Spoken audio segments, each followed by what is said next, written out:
La Sagrada Família. Un somni que Antoni Gaudí va recollir i imaginar com una gran església on l'espiritualitat, l'arquitectura, l'art i les persones hi convisquessin. Una idea que tot just arrencava fa més de 100 anys.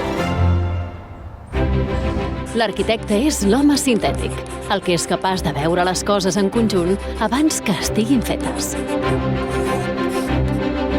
A mitjans del segle XIX, l'Associación Espiritual de Devotos de San José, fundada per Josep Maria Bocabella, promou la construcció d'un temple expiatori dedicat a la Sagrada Família al terme municipal de Sant Martí de Provençals, finançat amb els donatius dels fidels.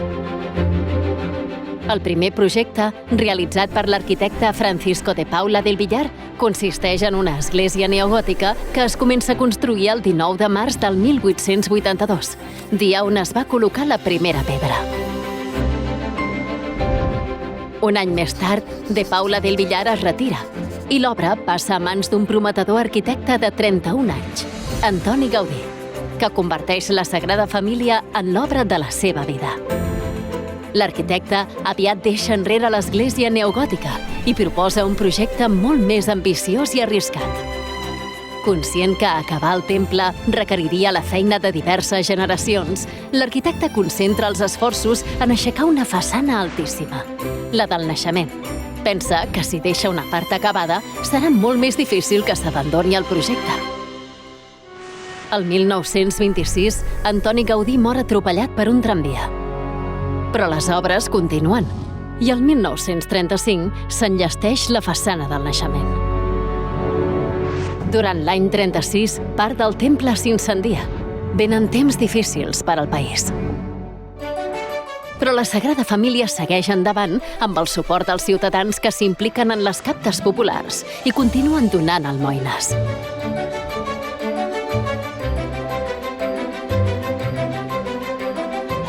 La diada d'avui és santa, dedicata a Déu nostre Senyor. No us entristiu ni ploreu, el goig del Senyor serà la vostra força. L'any 2010, el papa Benet XVI presideix la cerimònia de dedicació de la Basílica de la Sagrada Família, un acte amb què queda oficialment consagrada al culte diví 128 anys després que s'hi posés la primera pedra.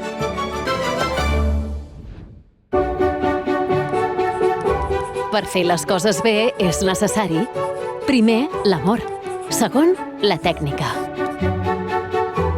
La Bíblia, la litúrgia i la natura són tres grans fonts d'inspiració de l'arquitecte. Gaudí vol que la Basílica de la Sagrada Família sigui una explicació en pedra de la fe cristiana. La façana del naixement, la que aixeca el mateix Gaudí, expressa la joia de tota la creació pel naixement de Jesús, representat per Jesús, Maria i Josep com a figures centrals. A la banda oposada, Gaudí vol que la façana dedicada a la passió, mort i resurrecció de Jesús sigui dura, pelada, com si fos feta d'ossos. La façana de la Glòria serà l'entrada principal del temple i recollirà els camins que l'home i la dona han de seguir per arribar a la felicitat de la vida eterna.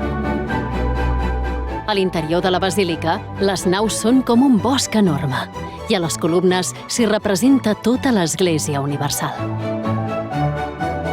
Per damunt de l'altar es troba la representació de la Santíssima Trinitat, amb el Pare, el Fill i l'Esperit Sant.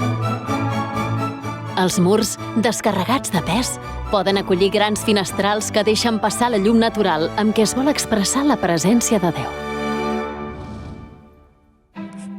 No és de doldre que jo no pugui acabar el temple. Jo em faré vell, però d'altres vindran rere meu. En els últims anys, l'equip tècnic ha abraçat el projecte original de Gaudí amb l'ajuda dels avenços arquitectònics i les tècniques constructives més modernes. Amb els plànols i les maquetes de sempre hi conviuen les noves tecnologies, les impressions 3D i els models de realitat virtual. La Sagrada Família està immersa en la darrera etapa de construcció. Les 6 torres centrals, la de Maria, la dels evangelistes i la de Jesús, s'eleven sobre el perfil de la ciutat. Durant més d'un segle, la Sagrada Família ha anat creixent amb un rumb clar. seguint el llegat de Gaudí i posant la mirada en les persones. Aquell somni llunyà d'alçar una església feta pel poble i per al poble s'ha convertit en un temple universal, en un valuós llegat per a tota la humanitat.